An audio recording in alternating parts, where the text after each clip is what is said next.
어떤 분이 이런 말을 했습니다.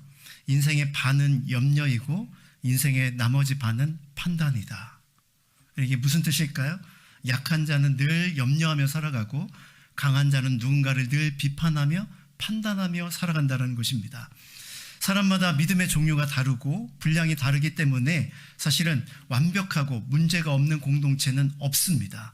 부모와 자녀 간에도 여러 가지 수많은 문제들이 있고 성도와 성도 사이에도 그리고 교회 안에도 목장 안에도 여러 가지 문제가 있을 수 있습니다. 그런데 그 문제를 해결하는 방식이 만일 비판 하나밖에 없다면 그 공동체는 그렇게 오래가지 못할 것입니다.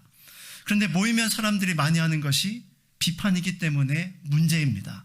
오늘 우리는 그런 이야기를 함께 말씀을 중심으로 나눠보고자 합니다.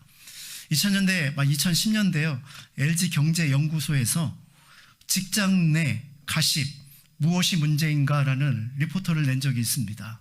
타이틀이 참 재밌죠? 직장 내 가십, 우리식으로 바꿔보면 뒷담화가 무엇이 문제인가라는 그런 보고서를 냈는데요. 사람들이 이렇게 뒷담화를 하는 첫 번째 이유는 바로 회사에 대한 불만 때문이고 그 불만의 대상이 대부분 직장 상사였습니다. 이렇게 하는 이유는 그것을 통해서 서로의 정보를 나누고 우리가 서로 하나라는 그런 동료의식이 뒷담화를 하는 가운데 바로 생기게 된다는 것입니다. 아마 여러분들도 직장 생활을 하거나 일상을 살아가면서 그 사람이 당사자가 없는데도 뒤에서 아마 이런 이야기를 해본 경험이 있을 것입니다. 누군가는 이런 이야기를 하고 누군가는 이런 이야기의 희생자가 되기도 하죠. 때로는 잘못된 정보와 그리고 어중간히 드는 그런 정보를 통해서 어떤 사람을 평가하고 왜곡하며 판단하는 그런 뒷담화가 우리 일상 속에 너무나도 많다는 사실을 우리는 인정하게 됩니다. 심각한 것은 매스컴을 통해서 우리가 발견하게 되지만 이런 뒷담화와 험담이 한 사람의 인생을 죽음으로 내몰거나 아니면 한 가족에게 평생 지울 수 없는 상처를 남긴다는 사실도 우리는 이미 잘 알고 있습니다.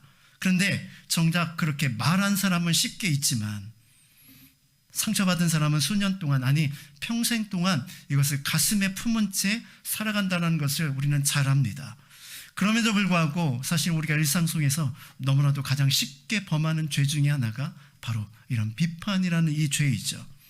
우리가 야고보서를 계속 살펴보고 있는데요. 야고보서는 성숙한 믿음에 대한 이야기입니다. 특별히 4장에서 보면 1절부터 5절까지는 하나님의 뜻을 거스리는 정욕의 문제를 다룹니다. 그리고 지난주에 6절부터 12절의 말씀에는 우리가 취해야 될 바른 자세, 땅의 지혜를 쫓는 것이 아니라 하나님의 지혜를 쫓는 하나님 앞에 늘 겸손하며 자신을 돌아보는 믿음의 삶을 살아갈 것을 우리에게 도전해 주죠. 이런 말씀에 의해서 오늘 이 비판의 문제가 바로 다루어지고 있습니다. 어떻게 보면 문맥상으로 잘 연결이 안 되는 것처럼 보입니다. 그러나 여러분 여기에 강조점이 있습니다. 하나님과 세상 사이에서 갈팡질팡하는 내면적인 영적인 싸움을 우리가 지난주에 다뤘다면 오늘은 공동체 안에서 일어나는 또 다른 싸움, 사람과의 관계 속에서 일어나는 다툼의 문제를 오늘 본문에서 다루고 있는데 그 다툼의 핵심이 바로 비판에 있다라고 그렇게 말씀하고 있는 것입니다. 오늘 이 말씀을 통해서 우리가 다시 한번 우리 안에 공동체를 깨트리는 이 비판의 문제를 우리가 어떻게 다뤄야 될지 하나님의 지혜와 하나님의 말씀을 듣고자 합니다. 우리 11절 말씀으로 다시 한번 돌아가 볼까요? 같이 읽습니다. 시작.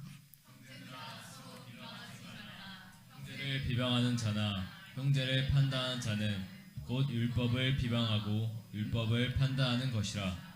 내가 만일 율법을 판단하면 율법의 준행자가 아니요 재판관이로다. 네. 우리가 첫 번째로 살펴볼 것은요, 이 판단과 그리고 이 판단이 과연 나쁜 것인가라는 문제입니다. 오늘 본문에는 분명히 형제를 판단하는 것이 잘못됐다라고 이렇게 말씀하고 있죠. 그러면 이 판단이 건설적인 비판까지도 다 막고 있는 것입니까? 우리는 이것에 대해서 다시 한번 좀 깊이 생각해 볼 필요가 있다는 것입니다. 모든 비판과 모든 판단 자체를 금하고 있는 말씀인가? 여러분 그렇지 않다는 것을 우리가 발견하게 되죠. 마태복음 7장 1절부터 2절 말씀도 한번 같이 한번 읽어볼까요? 예수님의 이 말씀과 오늘의 말씀을 한번 연결해 보기를 원합니다. 같이 읽습니다. 시작. 비판을 받지 아니하려거든 비판하지 말라. 너희가 비판하는 그 비판으로 너희가 비판을 받을 것이요 너희가 헤아리는 그 헤아림으로 너희가 헤아림을 받을 것이니라. 아멘. 신앙생활하지 않는 사람에게도 잘 알려진 말씀이죠. 비판하지 말라. 이 말씀이요, 현대인들에게는 어떻게 들립니까? 다른 사람, 남이 어떻게 살든 간섭하지 마라, 이렇게 이 말씀이 들리는 듯 싶습니다. 다른 사람은 간섭하지 말고 뭐라고요? 너나 잘 살아라, 이런 말씀처럼 들린다는 것입니다. 무슨 오지랖으로 다른 사람의 문제에 대해서 그렇게 간섭하려 하느냐, 이렇게 들리기도 하는 것이죠. 오늘 우리가 읽은 12절의 말씀이 너는 누구이기에 이웃을 판단하느냐, 이 말씀과 연결해 보면 바로 이 마태복음 7장의 말씀이 딱 어울려서, 그래 맞아, 남들은 어떻게 살든 상관하지 말고 나만 잘 살자, 이렇게 생각하며 말씀을 해석하기 쉽습니다. 그러나 여러분, 잘못된 것을 지적하고 모든 것이 바로 잘못된 것을 그대로 방치하는 것, 그것을 오늘 이 말씀이 금하고 있는 것이 아니라는 사실을 우리가 알아야만 합니다. 예수님께서도 때로는 잘못된 것을 분명하고 아주 날카롭게 지적하셨습니다. 마태복음 23장 27절에 보니까 화 있을 진저 죄인 외식하는 서기관과 바리새인들이여 회칠한 무덤 같으니 겉으로는 아름답게 보이나 그 안에는 죽은 사람의 뼈와 모든 더러운 것이 가득하도다 라고 말씀했습니다. 여러분, 예수님의 비판이 얼마나 강력한지요. 너는 회칠한 무덤 같고 그 안에 있는 썩은 송장과 같다 라고 이렇게 말씀하시는 것입니다. 이 말씀을 오늘 말씀과 잘못 오해해서 살펴보면 오늘의 말씀과 정반대의 모습을 보이는 것처럼 보입니다. 그러나 여러분, 겉과 속이 다른 그들의 잘못된 것을 지적하고 그들을 돌이키려고 하는 이 예수님의 이 비판은 정당한 것이죠.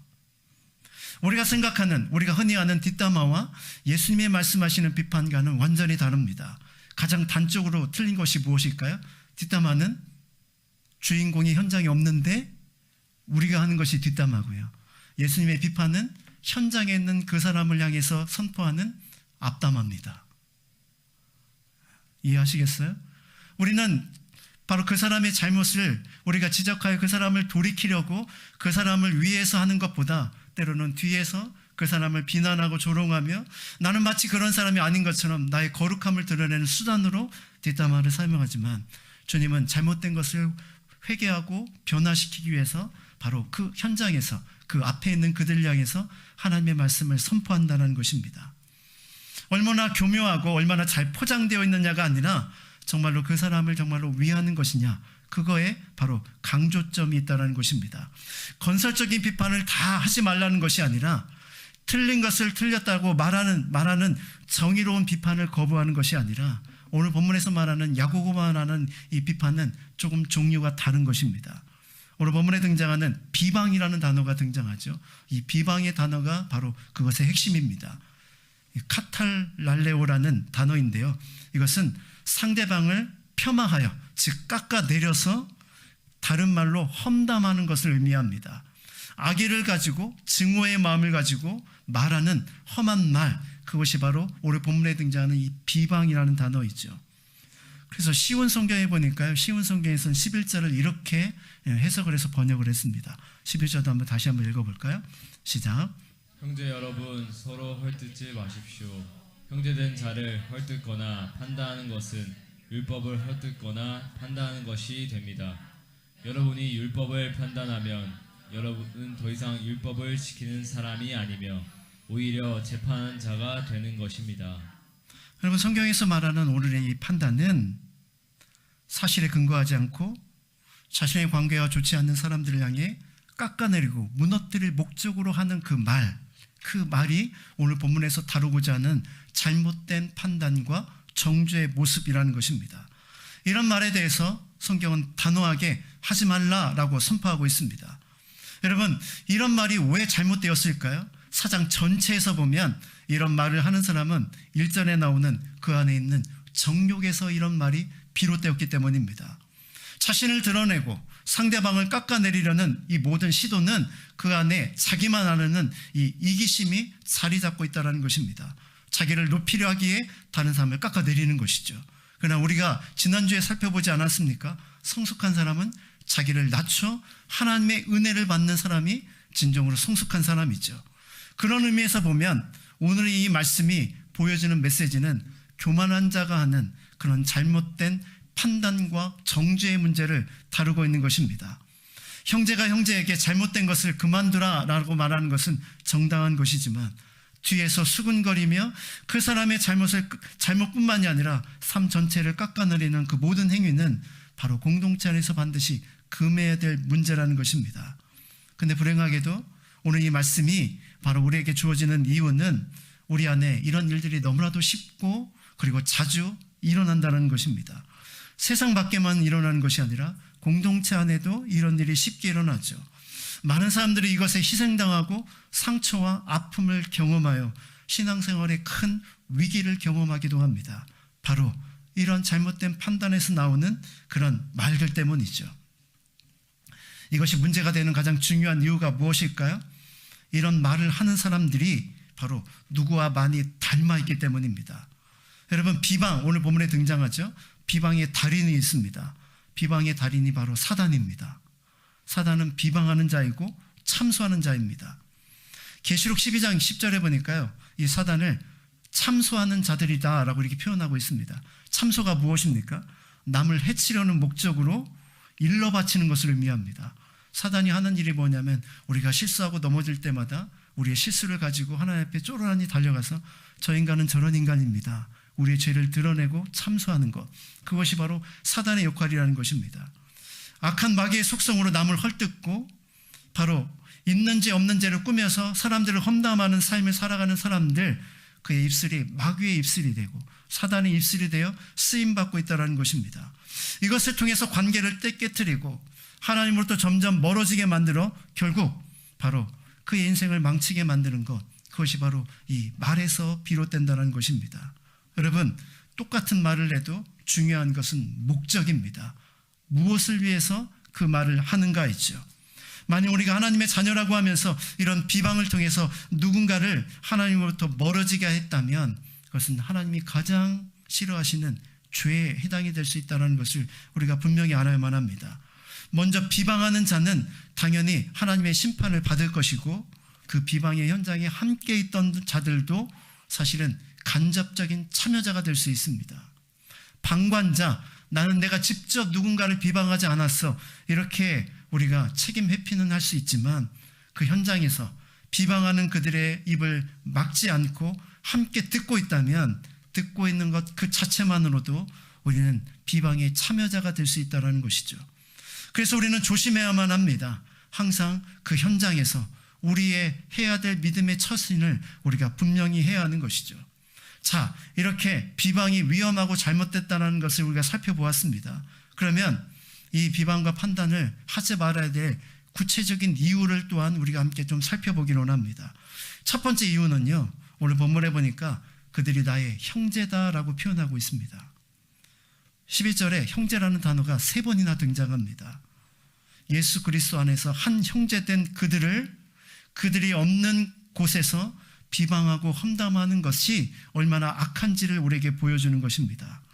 형제는 비방의 대상이 아니라 사랑의 대상이라고 우리에게 가르쳐주고 있는 것이죠. 말씀대로 살지 못하는 그들을지라도 그들을 품어야 하는 것이 형제된 우리의 모습이라는 것입니다. 다른 식으로 이야기하면 자매가 무너지고 연약한 자매들을 품어주는 것이 우리가 살아가야 될 진정한 모습이라는 것이죠. 우리가 잘 알고 있는 탕자의 비유가 있습니다. 탕자의 비유에 대조되는 2명의 인물이 등장합니다. 당연히 탕자가 등장하고 아버지와 그리고 탕자의 형이 등장하죠. 아버지와 형은 정반대의 모습과 행보를 보입니다. 아버지는 탕자가 집을 나간 후에 돌아오기를 기다리며 항상 밖에서 그를 기다립니다. 돌아왔을 때 어떻게 하죠? 용서하고 그를 위하여 잔치를 베풀어 줍니다. 반면에 형은 어떻습니까? 동생이 복귀하는 것이 달갑지 않습니다. 왜냐하면 자신의 재산을 또 나눠줘야 하기 때문이죠. 아버지의 행동에 대해서도 이해가 되지 않습니다. 여러분, 재산을 다 탕진하고 돌아왔으면 어떻게 됩니까? 심판하고 혼내고 쫓아내는 것이 훨씬 정당해 보이지 않습니까? 그런데 그 아버지가 오히려 그를 잘 왔다고 환영하며 그를 위하여 잔치를 벌여줍니다. 여러분, 이게 이해가 되십니까? 고생은 내가 하고 죽도록 고생했는데 나를 위해서는 잔치를 한 번도 행해주지 않던 그 아버지가 모든 것을 탕진하고 돌아온 저 배은망덕한 동생을 위해서 잔치를 베풀어 주니 그것이 이해가 됐느냐는 말이죠.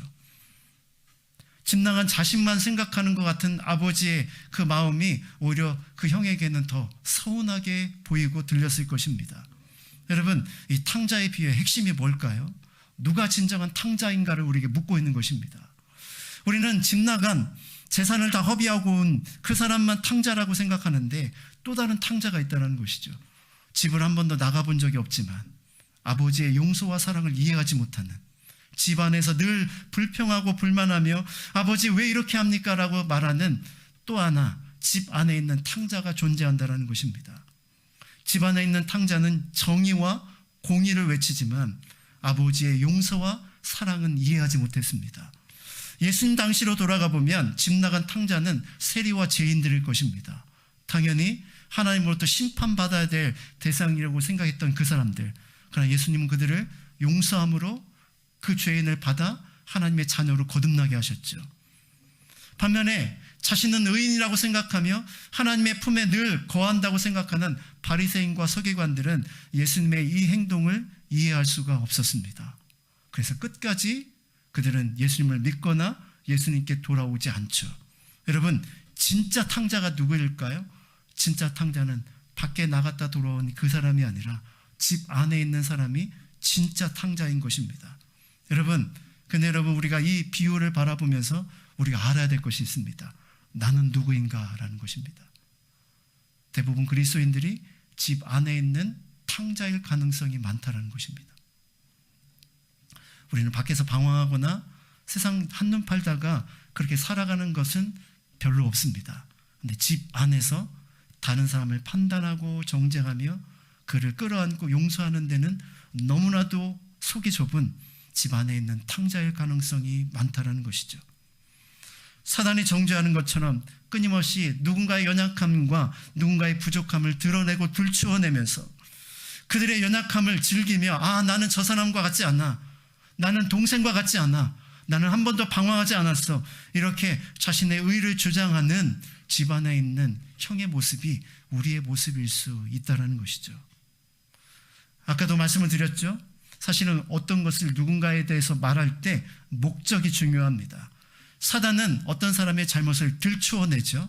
들추어내는 목적이 무엇일까요? 그 안에 죄책감을 갖게 하고 죄책감에 빠져서 하나님의 사랑을 믿지 못하게 만들고, 그래서 결국 하나님으로부터 점점 멀어지게 하기 위함이 사단이 우리를 향한 정죄입니다. 반면에 우리가 죄를 지을 때 하나님도 우리의 죄를 지적하시죠. 그러나 여러분, 그 지적의 목적이 무엇입니까? 우리가 죄를 깨닫고 회개함으로 다시 한번 하나님 앞에 돌아와 삶을 회복하기 위함이 바로 그 목적입니다. 똑같은 죄를 지적해도 그 목적이 분명히 다르다는 것입니다.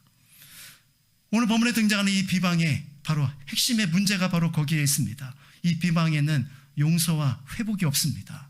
그러나 하나님께서 우리에게 주시는 것은 용서와 회복이 들어 있습니다. 우리가 만일 누군가의 잘못을 지적하고 누군가의 연약함을 지적할 때 그 안에 용서와 회복이 없다면, 그 사람을 긍휼히 여기는 마음이 없다면 그것은 아무리 거룩함으로 표장하고 정의와 공의를 외친다 할지라도 그것은 비방이 될 수 있다는 사실을 우리가 반드시 기억하는 것이 필요하죠. 여러분, 예수님을 보십시오. 자신을 부인하고 떠났던 베드로, 그리고 부활을 경험했음에도 불구하고 형제들을 이끌고 제자들을 이끌고 다시 고향에 가서 옛 업으로 돌아갔던 베드로를 주님은 찾아오셨죠.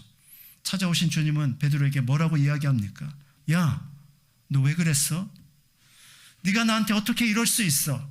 내가 너를 얼마나 사랑했고 내가 부활의 증거까지도 보여줬는데 너 이것밖에 안 돼? 이렇게 주님은 그 베드로의 죄를 지적하고 연약함을 지적하지 않았습니다. 주님이 던지신 질문은 딱 한 가지였죠. 뭐였습니까? 요한의 아들 시몬아, 내가 나를 사랑하느냐? 나는 너를 아직도 사랑하는데 너는 나를 사랑하느냐? 이 질문을 주님은 던지신 것입니다. 주님은 바로 그 안에 있는 연약함을 회복하기 위하여 사랑으로 그를 품으시며 그에게 다가가셨던 것을 보게 됩니다. 여러분, 베드로가 무엇 때문에 변했습니까? 정의감으로 불타 죄를 지적하는 비방 때문에 변한 것이 아니라 그 연약함을 품으시는 주님의 사랑으로 인하여 그가 변화되어 새롭게 되었음을 우리가 깨닫게 됩니다. 목적이 중요하다는 사실을 기억하십시오. 누군가의 연약함을 드러낼 때마다 항상 나는 이 말을 하는 이유와 목적이 무엇인가를 스스로에게 던져볼 필요가 있다는 것입니다. 더욱더 중요한 것, 오늘 본문에는 형제를 판단하는 것이 율법을 판단하는 것과 같다라고 이렇게 기록하고 있습니다. 여러분, 본문에 말하는 이 율법은요, 모세 오경을 의미합니다. 창세기, 출애굽기, 레위기, 민수기, 신명기, 이스라엘 백성들이 가장 중요하게 여겼던 하나님의 율법을 의미하죠. 여러분, 율법이 무엇입니까? 많은 사람들이 생각하기에 율법의 구조는 이렇게 되어 있습니다. 하라, 그리고 하지 마라. 하면은 복받고, 이 말씀을 잘 지키면 복받고, 말씀을 지키지 못하면 하나님의 심판을 받는다. 그래서 두렵고 떨림으로 그 말씀을 지켜야 된다. 이런 식으로 율법을 생각하는 경우가 많습니다. 그러니까 여러분, 율법의 핵심이 무엇일까요? 예수님은 율법의 핵심을 딱 두 단어로 정의했습니다. 하나님을 사랑하고 이웃을 사랑하라. 율법의 핵심이 무엇입니까? 사랑입니다. 우리가 왜 예배를 드리고 우리가 왜 열심히 살아야 되는가? 그것이 하나님을 사랑하는 행위가 되기 때문입니다. 그것을 통해서 복을 받으려고 율법을 지키는 거, 말씀을 지키는 것이 아니라 하나님이 내게 주신 말씀을 통해 하나님을 사랑하는 삶을 우리가 그 말씀을 지킴으로 살아가게 되는 것이죠. 그리고 그 핵심 중에 하나가 이웃을 사랑하는 것입니다. 바리새인과 서기관이 실패한 것이 무엇일까요? 사랑의 도구를 정죄의 도구로 사용한 것입니다. 끊임없이 그렇게 살지 못하는 그들을 향해 정죄하며 판단했죠. 만약 율법의 진정한 정신을 그들이 알았다면 그렇게 살지 못하는 그들을 위해서 내가 할 일이 무엇일까를 생각했을 것이고 그들을 어떻게 도울까를 생각했을 것입니다. 왜냐하면 그것이 율법의 진정한 정신이기 때문이죠. 잊지 마십시오. 나의 사랑으로 사람들을 하나님 앞으로 인도하는 것이 우리 그리스도인 형제된 우리가 해야 될 일이지, 나의 판단과 정죄로 그에게 상처를 입혀 하나님부터 점점 멀어지게 하는 것은 형제된 자매된 우리가 해야 될 일이 결코 아니라는 사실입니다. 두 번째, 우리가 잘못된 판단을 하지 말아야 될 두 번째 이유는요, 우리의 판단이 오판일 때가 많기 때문입니다. 누군가를 판단하고 험담할 때 우리가 주의를 기울여야 되는 진정한 이유는 내 안에 실수와 연약함이 많은 존재라는 사실을 우리가 알지 못한 채 우리가 그 말을 할 때가 많다는 것입니다. 정말 사실에 근거하고 정확한 판단 위에 그런 말을 하고 있는가, 우리 자신을 돌아봐야 한다는 것입니다. 어느 대학의 졸업식장이에요. 한 학생들이 이제 쭉 나와서 바로 이 학장에게 졸업장을 이렇게 받고 있었습니다. 한참을 받고 있는데요, 한 친구가 이런 모습으로 강단에 등장했습니다. 한 손은 주머니에 집어넣은 채 한 손을 가지고 올라온 것입니다. 학장은 그에게 졸업장을 건네주었고 그 학생은 졸업장을 받은 채 다른 사람처럼 악수도 하지 않은 채 그냥 쓱 지나가 버렸습니다. 졸업식에 참여한 사람들이 여기저기서 수군거리기 시작했습니다. 저런 버르장머리 없는 친구라고. 도대체 4년 동안 저 친구는 학교에서 뭘 배운 거야? 라고 하면서 사람들의 비판의 소리들이 여기저기서 울려 퍼지기 시작했습니다. 그때 그 곁에 있던 한 학생이 이렇게 그런 사람들에게 이야기를 했습니다. 저분은 4년 동안 열심히 성실하게 배운 분입니다.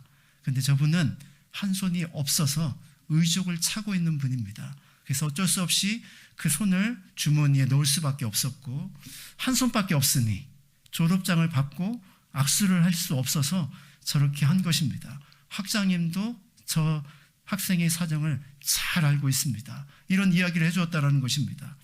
옆에서 비난했던 사람들의 얼굴이 화끈거리고 무색해졌겠죠. 겉으로 보여지는 것만을 가지고 판단하며 정죄했던 모습들이 바로 이런 모습이라는 것입니다.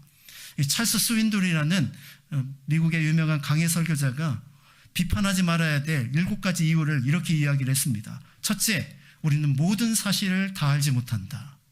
둘째, 우리는 그의 동기도 알지 못한다. 셋째, 우리는 완전히 객관적일 수 없다. 늘 우리는 주관적이다. 넷째, 우리는 상황의 전후 문맥을 다 파악하기가 어렵다. 다섯째, 우리가 보는 것뿐만이 아니라 보지 못하는 것도 있다는 사실을 알아야 된다. 여섯째, 우리에게는 편견이 있고 우리의 시야는 굉장히 좁을 수 있다.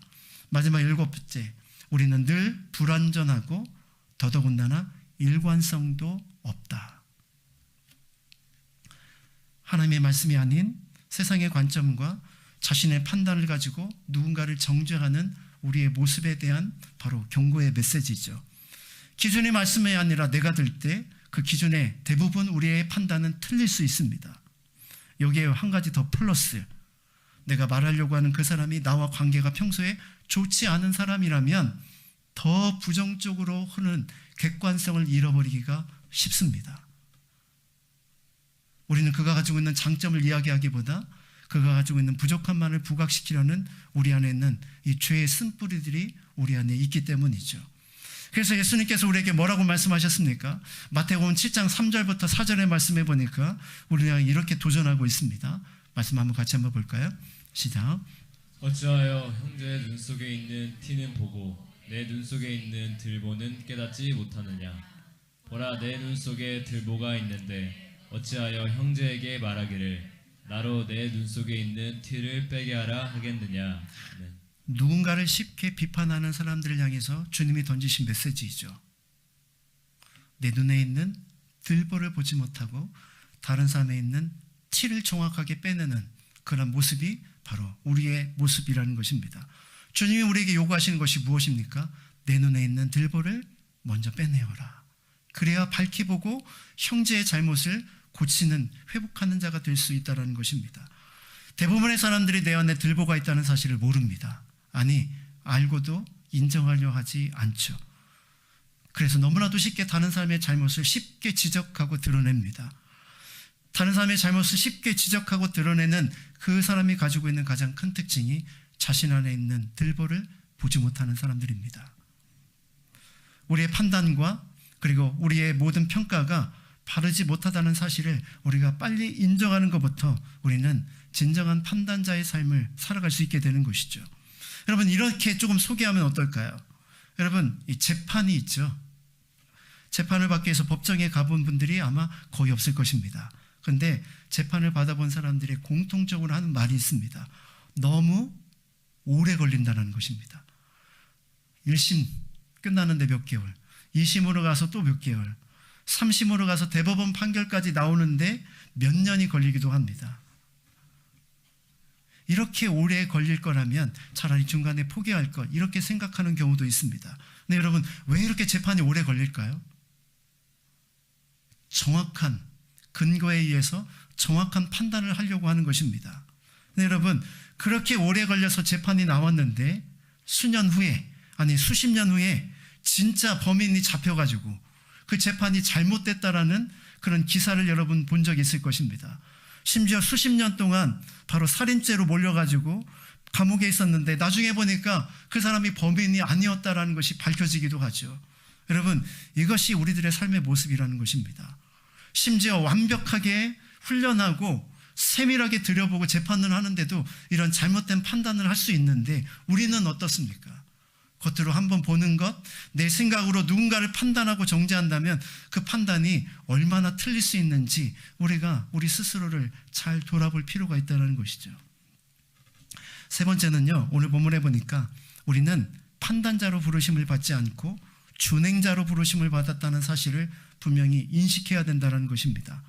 11절 말씀, 형제들아 서로 비방하지 말라. 형제를 비방하는 자나 형제를 판단하는 자는 곧 율법을 비방하고 율법을 판단하는 자니 내가 만일 율법을 판단하면 율법의 준행자가 아니요 율법의 재판관이로다.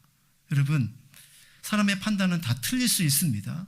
더더군다나 우리는 판단자로 하나님께서 우리를 세우신 것이 아니라 준행자로 세우셨을 뿐이라는 사실을 늘 인식하며 살아야만 합니다. 누군가를 끊임없이 판단하며 살아가지만 그것이 아니라 말씀 앞에서 내가 판단을 받고 그 말씀을 따라 살아가야 될 대상이 바로 나라는 사실을 겸손하게 인정하는 것이 필요하다는 것이죠. 혹시라도 누군가를 판단하고 있다면 내가 지금 잘못된 처신을 하고 있다는 사실을 여러분 깨닫는 것이 필요합니다. 먼저 의로우신 하나님 앞에 내 자신을 세워보는 과정이 없이 다른 사람을 판단하고 있는 내 자신의 모습을 우리가 깨달아야 하는 것이죠. 왜 우리가 우리 안에 있는 들보를 보지 못할까요? 하나님 앞에 서보는 경험이 없기 때문입니다. 하나님 앞에 정직하게 서보면 내가 얼마나 추한 자이고 연약한 자인지를 바로 알아. 누군가의 삶을 판단하려는 내 입술이 얼마나 잘못되었는지를 인식하게 되고 우리는 우리의 입을 다무게 될 것입니다. 그러나 우리가 하나님의 말씀 앞에 서본 경험이 없기에 우리는 너무나도 쉽게 판단하게 되는 것이죠.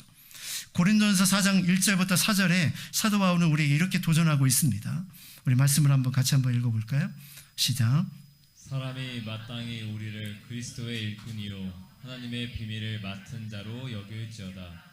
그리고 맡은 자들에게 구할 것은 충성이니라. 너희에게나 다른 사람에게나 판단받는 것이 내게는 매우 작은 일이라.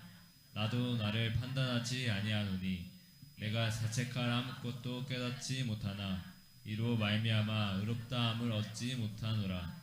다만 나를 심판하실 이는 주시니라. 사도 바울은 뭐라고 고백합니까? 나를 판단하시고 심판하실 분은 오직 주님이시다라고 고백합니다. 사도 바울은 사역의 현장 가운데서 많은 사람들의 판단과 정죄를 받아야만 했습니다. 앞에 선 자는 끊임없이 이 운명을 피할 수가 없습니다. 잘해도 비판받고 못하면 더더욱 비판받고 아무것도 안 하면 열심히 없다고 말하고 열심을 내면 혼자 한다고 말합니다. 이런 비판을 끊임없이 받아야 되는 존재가 앞에 선 리더들의 숙명이자 운명이죠. 그런 삶을 살아왔던 사도 바울은 뭐라고 이야기합니까? 그런 수많은 비난을 들을 때마다 나는 내 스스로를 자책하지 않는다라고 말합니다. 자기가 아무런 잘못이 없어서 그렇다는 것이 아니라 진짜 나를 판단하실 분은 누구? 주님이시다라는 그 믿음 때문이었습니다. 사랑하는 자매 여러분, 우리가 누군가를 판단할 때 내가 그 주님의 일을 하고 있다는 사실을 기억하십시오. 오히려 우리는 하나님 앞에 심판대 앞에 설 사람이라는 사실을 우리가 인식한다면 누군가를 판단하는 그 일이 얼마나 잘못된 것임을 우리가 깨닫게 되는 것이죠. 여러분, 욥의 이야기를 잘 알고 계시죠? 욥이 고난과 어려움에 처했을 때 욥의 세 친구가 와서 처음에는 그들을 위로하다가 나중에는 어떻게 합니까? 서서히 그를 정죄하기 시작합니다. 네가 이것 때문에 잘못했고 네가 이런 고난이 온 것은 너의 죄 때문이다라고 지적합니다. 어느 누구도 하나님도 그렇게 말씀하시지 않는 그 자신의 판단으로 욥을 지적하고 정죄하기 시작하죠. 그러나 나중에 하나님이 딱 등장하시죠. 욥을 정죄하는 너희야, 너희가 진정으로 잘못됐다라고 하며 오히려 그들의 잘못을 지적하십니다. 여러분, 모든 비난과 그리고 모든 조롱과 그런 모든 것 속에서 여러분, 우리가 항상 조심해야 될 것이 우리는 율법의 판단자가 아니라 율법을 지켜야 되는 하나님의 사람인 것을 우리가 잘 기억해야만 합니다. 특별히 여러분, 혹시 비난을 받고 있습니까? 누군가의 뒷담화 속에 상처가 여러분 안에 있습니까? 그렇더라도 여러분, 그 상처를 상처로 받지 말고 이 바울처럼, 그래, 내가 하나님 앞에 섰을 때 하나님께서 나의 삶을 가장 정확하고 바로 하시는 그 하나님께서 내 삶을 판단해 주시고 심판하실 것이다. 이 믿음 속에 하나님 앞에 겸손히 엎드리시길 바랍니다. 사람의 상처는 하나님 안에서 해결해야만 합니다. 그래야만 진정한 위로를 우리가 경험할 수 있기 때문이죠. 사도 바울은 계속해서요, 디모데후서 4장 8절에 보니까 이제후로는 나를 위하여 의의 면류관이 예비되었으므로 곧 의로우신 재판관이 그날에 내게 주실 것이며 내게만 아니라 주의 나타나심을 사모하는 모든 자에게도다 라고 이렇게 말하고 있습니다. 여러분, 하나님이 어떤 분이라고요? 의로우신 재판관이다 라고 말하고 있습니다. 우리는 전후사정도 모르고 그 사람의 상황도 모르고 그 사람의 마음도 모르지만 우리 하나님은 그 모든 것을 아십니다. 그래서 하나님 심판대 앞에 섰을 때 가장 정확한 판단을 우리가 받을 수 있게 되는 것이죠. 그날을 바라보며 우리가 묵묵하게 걸어가고 내가 걸어가야 될 삶을 걸어간다면 하나님께서 다 알아서 판단해 주실 것입니다. 이런 믿음이 저와 여러분에게 있기를 주님의 이름으로 축원합니다. 마지막으로요, 우리가 이 모든 판단에서 벗어날 수 있는 가장 효과적인 방법은 나의 위치를 지키는 것입니다. 오늘 본문은 그것이 바로 겸손이다라고 우리에게 가르쳐주고 있습니다. 12절 말씀을 같이 한번 볼까요? 12절 시작. 입법자와 재판관은 오직 한 분이시니 능히 구원하기도 하시며 멸하기도 하시느니라. 너는 누구이기에 이웃을 판단하느냐?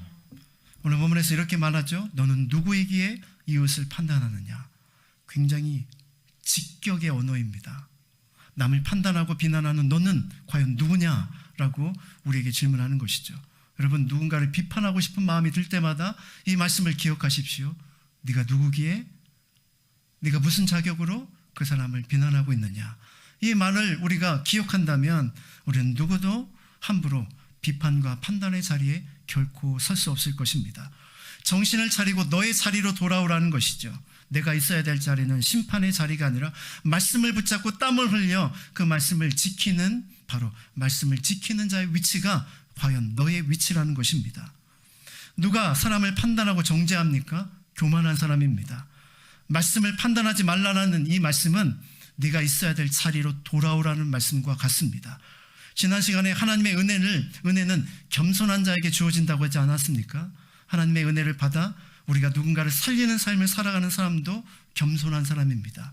하나님 앞에 자신을 세운 사람만이 누군가를 품을 수 있는 진정한 사람이 될 수 있기 때문이죠. 우리가 교만한지 겸손한지 알 수 있는 방법이 딱 하나 있다고 합니다. 그 방법을 알려드릴 테니까 여러분에게 한번 잘 적용해 보십시오. 내가 얼마나 교만한지 알 수 있는 방법. 다른 사람의 부족과 허점을 이야기할 때는 너무 신나게 말하지만, 이래야 된다 저래야 되는데 혼수까지 두지만, 누군가 나에 대해서 이야기할 때 나는 어떤 마음인가? 네가 나를 알아? 네가 나의 형편을 알아? 네가 나의 상황을 알아? 이렇게 여러분 안에 부글부글 끓고 있다면 여러분은 교만한 사람이라는 것입니다. 다른 사람이 처할 상황을 알지 못한 채 내가 받은 상황에만 분노하고 있다면 우리가 겸손이 아니라 교만에 가까운 사람이라는 것이죠.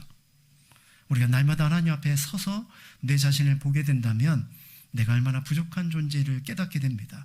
겸손한 사람은 이렇게 이야기합니다. 내 잘못과 연약함을 지적받을 때마다 이렇게 이야기하죠. 진정한 겸손한 사람, 고마워. 따라서 해보세요. 고마워. 그렇게 나를 잘 봐줘서. 실제로 나의 진짜 모습을 알게 되면 너는 나와 함께 못할 거야. 여러분, 다른 사람이 아는 나의 모습보다 진짜 나의 모습이 더 추악하지 않습니까?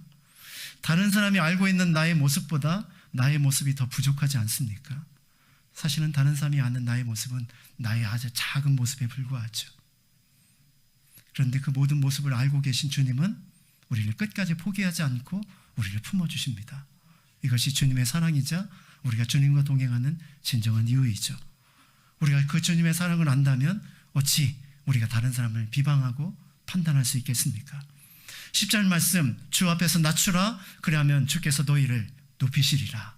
우리가 겸손히 하나님 앞에 낮아지면 하나님께서 우리를 당연히 높여주실 것입니다. 이것이 복음이자 하나님의 진리의 핵심인 것이죠. 오늘 본문은 우리에게 이렇게 질문합니다. 다른 사람을 판단하고 정죄하는 너는 누구이기에? 이 질문 앞에 나 자신을 늘 세워서 갈등과 그리고 분열이 있는 이곳에 진정한 용서와 사랑과 회복의 역사를 일으키는 하나님의 사람이 되고, 재판자가 아니라 준행자가 되어서 말씀을 땀 흘려 지켜 그 말씀대로 이웃을 살려내는 진정한 믿음의 주인공인 삶을 살아갈 수 있기를 주님 앞에 주님의 이름으로 축원합니다.